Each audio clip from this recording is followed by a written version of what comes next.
So let's talk about ornaments, because you know, if I'm being completely honest, up until recently, I wasn't even quite sure how to talk about the different types of ornaments, how to distinguish them, how to explain them so that they made sense. And in doing the research for this video, it's helped me quite immensely. So let's talk about turns, regular turns. The symbol for a turn is kind of like a horizontal S with like a little doohickey. And our starting note for all of our examples is going to be C. So C, there's a turn written above C, and C happens to be a quarter note. And if we do a regular turn, we're splitting the note into 4. We're starting one note above the main note, which is C, and we're going above, main, lower, main. So it would turn into basically like 16th notes. It would go D, C, B, and then back to the main note, like so. And probably if we wrote it out, it would look something like this. Now, what does this sound like? Let's see if we can give a quick cello example. Starting on C, our middle C, and we go D, C, B, C. These are not in the fast family of ornaments. They're on the slower side. They're on the more relaxed side. So after a regular turn, we come to an inverted turn. And we can write it one of 2 ways, which gets a little bit confusing. I think probably most common is for us to see the S, sort of horizontal S symbol of a turn with a line through it written above the note. And of course, as we know, for our purposes, the note is always going to be C, and it's also going to be a quarter note. Or you could see it written in the inverse fashion. So the curly Q starts pointing up and then going down, which is a little confusing to me, but hopefully not for all of you. I'm sure that you're extremely intelligent and astute. So if we have this, our quarter note C, and we write it out, now we're going to, again, split the note into 4, and we're going to start one note below the main note. So we go lower, main note, above, main note. So the lower note is B, and then we go back to the main note, then we go above to D, and then we go back to the main note, which is C again. So same kind of thing. If we wrote it out, probably we'd be looking at 16th notes again. So let's do a tiny listening example of this guy. We start on C as our main note, and the inverted turn is written above it. We go to the lower note, which is B, and then we go to the main note, and we go to the upper note, D, and then we go back to C. So let's compare these two. The regular turn starting from the note above, and the inverted turn starting from the note below. All right, turns done, dusted. Let's go on to mordents. Mordents are those sort of little W-looking squiggly things. They actually have sort of thick and thin lines, and I'll do my best to represent that. And then there's sort of this little upper part that, you know, is shorter. So this is an upper mordent, and again, our note is C, and she is a quarter note. Now, these are played fairly quickly, and we're splitting the note into 3 parts. We start on the main note, C, and we go up and we return. So main, above, main. So this guy would be main note C, go up a note to D, and come back to the main note. And if we were to notate it, probably we would be turning these guys into 32nds. Whoops. And then whatever is left over, like a dotted 1/8. So let's play this upper mordent, starting on the main note, going to the upper note, and returning to the main note. Probably something like that. A little less relaxed than the turn. Now let's talk about the lower mordent. Again, same squiggly business.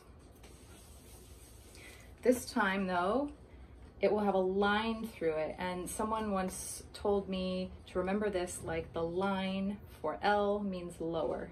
Line through means lower. So we're splitting the note into 3, starting at the main note. Now we go main, lower, main. So of course that means we start on the main note C, we go down to the lower note B, we go back to C. And once again, if we were to write this out, probably we would have some 30 seconds, and then we would have a dotted eighth left over. So played fairly quickly. Let's try this one out. The lower mordent. Start on the main note, go to the lower, go back to the main. Okay, moving right along. One of our most commonly encountered of the ornaments, trills. And we know that our note, of course, is C. We're gonna turn C into a quarter note, why not? And we all know that this little TR above indicates a trill. So a trill, you can kind of think of it like a longer mordent. We're just doing more cycles, more repetitions. And in general, we begin and end on the main note. Now, I'm sure you're asking about other types of trill conventions, and we'll get to that in a moment. But for now, whoops, I wanted to write this out for you. This would just be C, D, C, D, C, D, C, D, as many as you can fit into the given value of the note. Maybe you might be adding like a little, maybe these are all 16ths, and then you might be adding at the end a triplet or something, so that you can actually finish again like a 16th note triplet, written very messily, a 16th note triplet, so that you can end again on the main note. So a tiny listening example of that, starting on C, ending on C.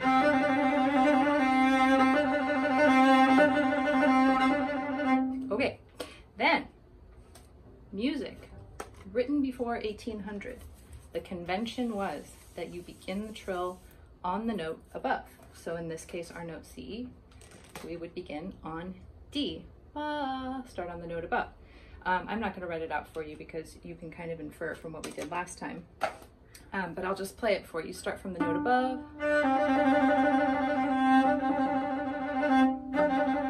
etc. Okay, we move on to our final category, grace notes.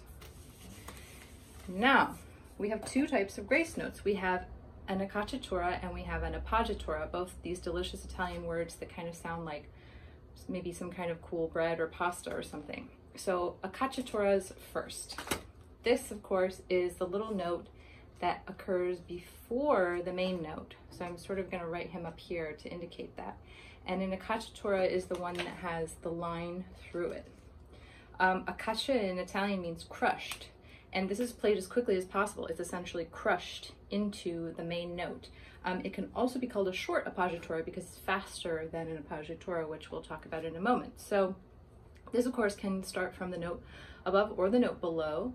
But in terms of its value, probably we're going to count it as a 32nd note, subtracted from the value of the main note.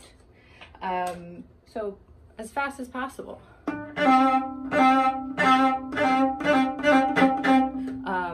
Above the main note. Okay, now let's talk about an appoggiatura. I'm not going to spell these out for you because it will take too long, but I recommend that you look them up online. The spelling is just very cool, lots of double letters, double P's, double G's, double C's. Italian is just a great language and one we should be familiar with as musicians. Okay, I digress. The appoggiatura. This guy is just written like a wee eighth note next to the main note. And it's going to be held it's not going to be as quick as the accacciatura. It's generally advised that you hold it for half the value of the main note. So let's say we have this guy C is a half note. And we want to start from the upper note. Let's stick with the upper note for now. So we're going to start on D, and then we're going to go to our main note. So each of these guys is going to turn into a quarter note. So if we have, let's say this is our pulse, if this is our half note, with our appoggiatura note, it turns into quarter, quarter, All right, this has been your very short tour through the various types of ornaments that we encounter in music. I hope that it was helpful. I hope that it was fun. I hope that it was interesting. And please check us out at www.crowstudios.house. And also please check out my cello website, www.crowcello.com. Thank you very much. Have a lovely summer. From me and the Stegosaurus.